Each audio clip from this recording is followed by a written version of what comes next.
Hello दोस्तों, DPR study centre में आप सभी का स्वागत है। देखिए, ये प्राचीन भारतीय इतिहास के स्रोत टॉपिक हम आज आप लोगों को कवर कराएंगे और प्राचीन भारतीय इतिहास के स्रोत से वो प्रश्न हम इसमें रखे हैं जो इस टॉपिक से विभिन्न परीक्षाओं में बार बार पूछे गए हैं। यानी जैसे एसएससी जीडी हो गया, एसएससी एमटीएस हो गया, यूपी पुलिस हो गया और यूपी होमगार्ड हो गया या यूपी लेखपाल हो गया, यूपी एसआई हो गया या दिल्ली पुलिस हो गया। इन सभी एग्जाम में जो प्रश्न पूछे गए हैं प्राचीन भारतीय इतिहास के स्रोत से, उन्हीं प्रश्नों को हम कलेक्ट करके एक स्थान पर आप लोगों को करा रहे हैं। तो सारे प्रश्न जो है काफ़ी इम्पोर्टेंट प्रश्न है। इसको आइए फटाफट हम लोग देख लेते हैं। देखिए क्या है। पहला प्रश्न है, भारत का सर्वप्राचीन धर्म ग्रंथ कौन सा है? भारत का सर्वप्राचीन धर्म ग्रंथ कौन सा है? तो इसका 4 ऑप्शन दिया हुआ है। तो उपनिषद, वेद, पुराण और रामायण। तो इसमें करेक्ट ऑप्शन हो जाएगा वेद। क्या हो जाएगा? वेद।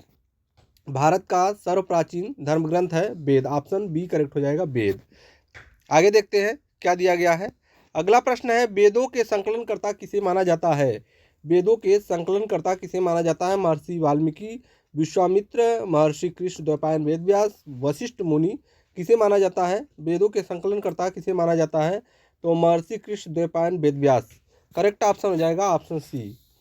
अगला प्रश्न देखते हैं। क्वेश्चन नंबर 3 है, ऋग्वेद के ऋचाओं को पढ़ने वाले सप्तऋषि को क्या कहते हैं? ऋग्वेद के ऋचाओं को पढ़ने वाले सप्तऋषि को क्या बोला जाता है? होत्र कहते हैं। क्या बोलते हैं? होत्र। ऑप्शन सी करेक्ट हो जाएगा, होत्र बोलते हैं इन्हें। ऋग्वेद के किस मंडल में गायत्री मंत्र का उल्लेख है? ऋग्वेद के किस मंडल में गायत्री मंत्र का उल्लेख है? क्वेश्चन नंबर 4 है। तो तीसरे मंडल में। किस मंडल में? तीसरे मंडल में गायत्री मंत्र का उल्लेख है। किस मंडल में गायत्री मंत्र का उल्लेख है? तीसरे मंडल में। ऑप्शन सी करेक्ट हो जाएगा, तीसरे मंडल। आगे देखते हैं। क्वेश्चन नंबर 5 है, ऋग्वेद के किस मंडल में चातुर्वर्ण समाज की संकल्पना है? तो किस मंडल में? यह है क्वेश्चन नंबर 5 का 10वें मंडल में, पुरुष सूक्त में। 10वें मंडल के पुरुष सूक्त में है चतुर्वर्ण समाज का। ऑप्शन बी करेक्ट हो जाएगा, ऑप्शन बी सही है। अगला प्रश्न देखते हैं। देखिए क्वेश्चन नंबर 6 है, वामना अवतार के 3 पगों के आख्यान का प्राचीनतम स्रोत क्या है? क्वेश्चन नंबर 6 है, वामना अवतार के 3 पगों के आख्यान का प्राचीनतम स्रोत क्या है? तो इसका हो जाएगा ऋग्वेद। करेक्ट ऑप्शन हो जाएगा ऋग्वेद। ऑप्शन सी करेक्ट होगा। अगला प्रश्न देखते हैं, यजुर्वेद के पाठकर्ता को क्या कहते हैं? यजुर्वेद के पाठकर्ता को क्या बोला जाता है? अर्घायु। क्या बोला जाता है? अर्ध्वर्यु। ऑप्शन बी करेक्ट हो जाएगा। आगे देखिए, पढ़िए। क्वेश्चन नंबर 8 है, कौन सा वेद गद्य एवं पद्य दोनों में है? कौन सा वेद गद्य एवं पद्य दोनों में है? तो यजुर्वेद हो जाएगा। क्या हो जाएगा? यजुर्वेद हो जाएगा। ऑप्शन डी करेक्ट होगा। आगे देखते हैं क्या दिया है। क्वेश्चन नंबर 9 है, भारतीय संगीत का जनक किस वेद को कहा जाता है? देखिए, गाना सुनने वाले देख लो। भारतीय संगीत का जनक किस वेद को कहा जाता है? तो यह होता है सामवेद। किसे बोलते हैं? सामवेद को भारतीय संगीत का जनक बोलते हैं, सामवेद। आगे देखिए क्या है, सामवेद के पाठकर्ता को क्या कहते हैं? सामवेद के पाठकर्ता को क्या बोलते हैं? उद्धृत। क्या बोलते हैं? उद्धृत।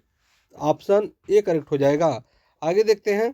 क्वेश्चन नंबर 11, अथर्ववेद की रचना किसके द्वारा की गई?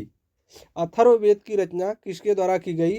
अथर्वा ऋषि। किसके द्वारा? अथर्वा ऋषि के द्वारा की गई। ऑप्शन बी करेक्ट हो जाएगा। आगे देखते हैं। क्वेश्चन नंबर 12 है, किस वेद में सभा और समिति को प्रजापति की 2 पुत्रियां कहा गया है? किस वेद में सभा और समिति को प्रजापति की 2 पुत्रियां कहा गया है? Question number 12। तो यह हो जाएगा अथर्ववेद। किसमें? अथर्ववेद। ऑप्शन सी करेक्ट होगा। आगे देखते हैं। देखिए क्या दिया है, सबसे प्राचीन वेद कौन सा है? सबसे प्राचीन वेद कौन सा है? ऋग्वेद। क्या हो जाएगा? ऋग्वेद सबसे प्राचीन वेद है। ऑप्शन सी करेक्ट हो जाएगा।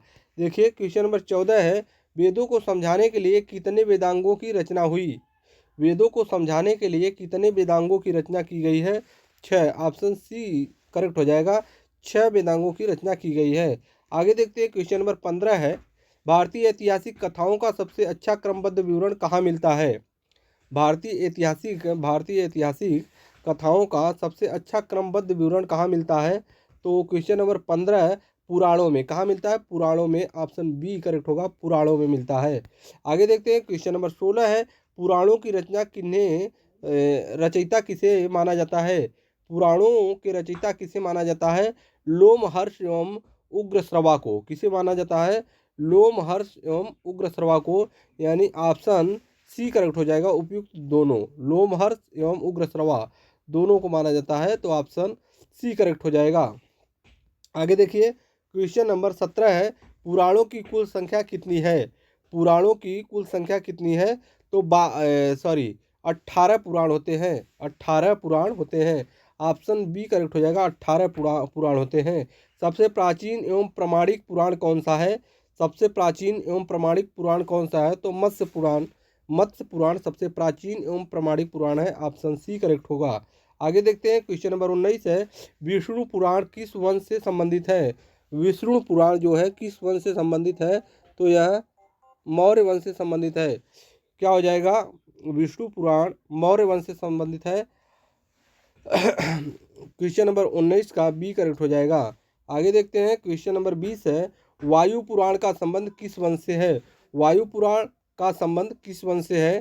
क्वेश्चन नंबर 20 गुप्त वंश। वायु पुराण का संबंध गुप्त वंश, ऑप्शन ए करेक्ट होगा।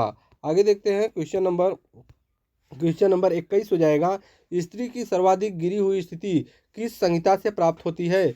स्त्री की सर्वाधिक गिरी हुई स्थिति किस संहिता से प्राप्त होती है? क्वेश्चन नंबर 21 है, मैत्रेयनी संहिता। क्या हो जाएगा? मैत्रेयनी संहिता, ऑप्शन बी करेक्ट होगा, मैत्रेयनी संहिता। आगे देखते हैं, किस ब्राह्मण ग्रंथ में स्त्री को पुरुष की अर्धांगिनी कहा गया है?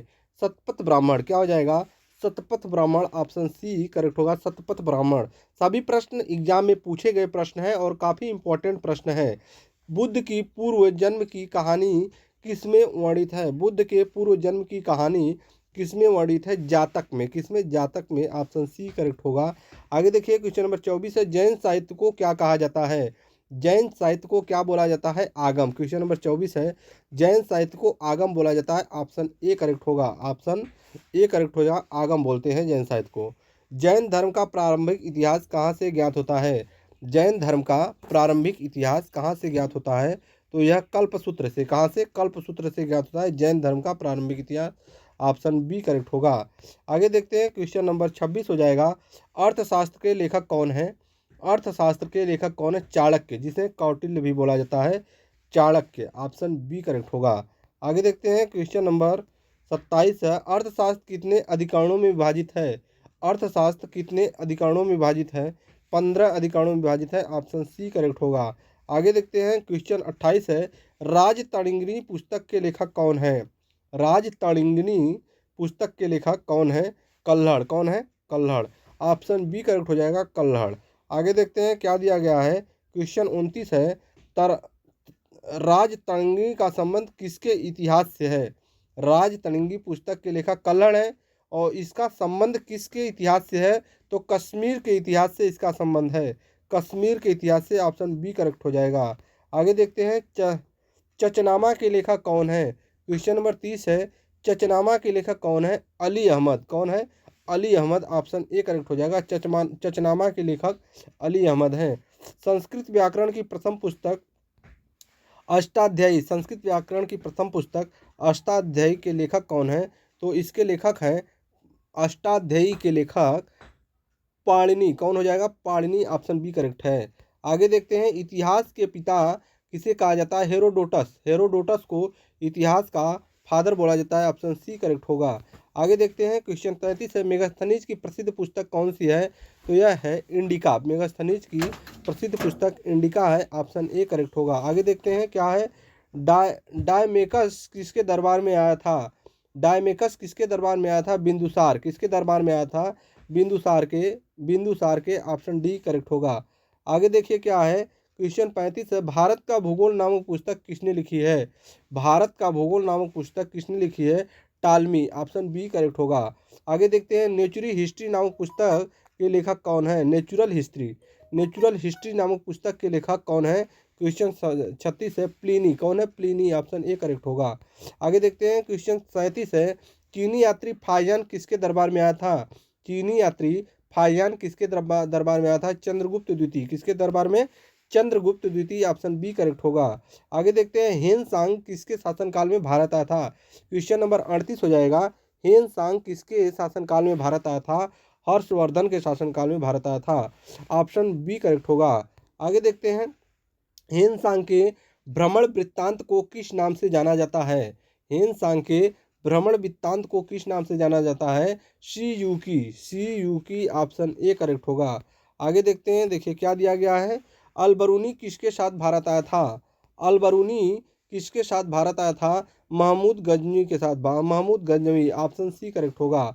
आगे देखते हैं रिहल नामक यात्रा वृत्तांत किसने लिखा? रिहला नामक यात्रा वृत्तांत किसने लिखा? तो रिहला नामक यात्रा इब्न बतूता। किसने लिखा?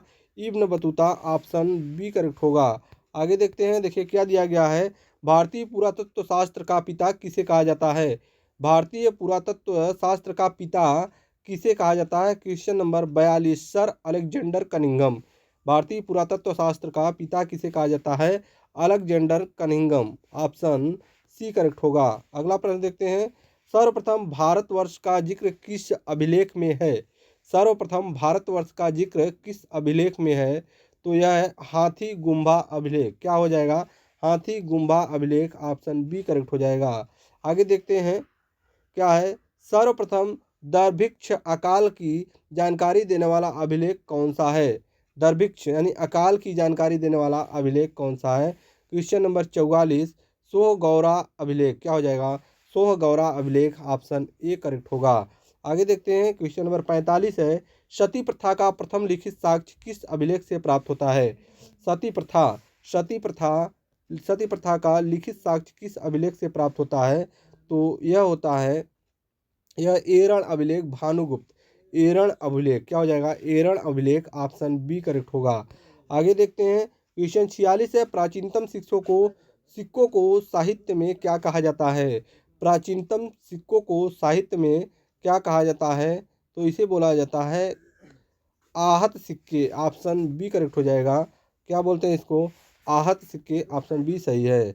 अगला प्रश्न देखते हैं क्वेश्चन नंबर 47 है सिक्कों पर लेख लिखने का कार्य सर्वप्रथम किन शासकों ने किया? क्वेश्चन नंबर 47 सिक्कों पर लेख लिखने का कार्य एवं शासकों, किन शासकों ने? एवं शासकों के द्वारा किया गया था, ऑप्शन बी करेक्ट होगा। एवं शासकों के द्वारा किया गया था। अगला प्रश्न देखते हैं क्वेश्चन नंबर 48 किस शासक के सिक्कों पर बीड़ा बजाते हुए दिखाया गया है? किस शासक के सिक्कों पर बीड़ा बजाते हुए दिखाया गया है? समुद्रगुप्त। क्या हो जाएगा? समुद्रगुप्त, ऑप्शन सी सही हो जाएगा, समुद्रगुप्त। आगे देखते हैं क्वेश्चन नंबर 49 दिया हुआ है। क्या है? बोगाज कोई एशियाई माइनर अभिलेख में किन देवताओं का उल्लेख है? क्वेश्चन नंबर 49 किनका उल्लेख है? मित्र, वरुण, इंद्र और नासत्य। क्या है? मित्र, वरुण, इंद्र और नासत्य, करेक्ट ऑप्शन हो जाएगा, ऑप्शन बी सही होगा। अगला प्रश्न देखते हैं क्या है। क्वेश्चन नंबर 50 हो जाएगा अभिलेखों का अध्ययन क्या कहलाता है?